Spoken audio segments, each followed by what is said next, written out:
Hello guys, welcome to my channel আর একটা new mini blog. So আজকে আমার বাগানে অনেকগুলো পর্তুলিকা ফুটছে মাশাআল্লাহ। আমি তো দেখেই মাথায় হাত দিয়ে দিয়েছিলাম। তো যাই হোক, এত পর্তুলিকা মাশাআল্লাহ অনেক সুন্দর লাগতেছে। আমার বাগান প্রত্যেকটা অনেক পর্তুলিকা ফুটতেছে। আর মাধবীলতা কি বলবো, অনেকগুলো ফুটতেছে। তারপরে এটা আর তোমাদের কি তোমরা আমার চ্যানেল সাবস্ক্রাইব কেন করছো না? এক করে সাবস্ক্রাইব করো।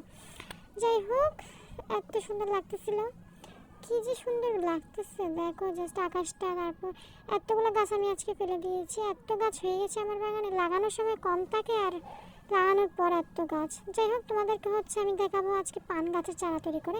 আমি আগেও একটা ভিডিওতে দেখাইছিলাম, তো আজকে আবার করব। সেগুলো মারা গেছিলো, গাছগুলো চারা হয়েছিল কিন্তু চারা হওয়ার পরে মারা গেছিলো। তো আজকে আবার আমি চারা করব। আমি কীভাবে চারা করছিলাম সেটা দেখাবো। তো আমি ডালগুলোকে কেটে নিচ্ছি। তোমরা প্রনার সাহায্যে কাটতে পারো। আমি কেজির সাহায্যে কাটতেছি, প্রনার সাহায্যে কাটলে ভালো হয়। আমি পানিতে ছাড়া করব, তার জন্য আমি বিভক্ত করে নিচ্ছি সবগুলাকে। অ্যান্ড এরকম আমার মতন করে কেটে নিবে।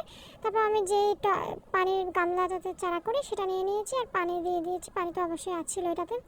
অ্যান্ড এটাতে এবার এগুলো যেটা শিকড় ছিল সেটা এখানে ডুবিয়ে দেবো। পানিতে এত ইজি পান গাছের চারা তৈরি করা, তোমাদেরকে কী বলবো। আমি অবশ্যই আপডেটটা দেবো, তাই চ্যানেলটা সাবস্ক্রাইব করে রেখো যাতে তোমরা আপডেটটা পেয়ে যাও খুব তাড়াতাড়ি। তো সবগুলো এক এক করে বসে দিচ্ছি। তো সবগুলো বসানো শেষ আমার আপাতত। তারপর একটা শেডের মধ্যে রেখে দিব। আজকের জন্য এতটুকু, বাই, থ্যাঙ্কস ফর ওয়াচিং।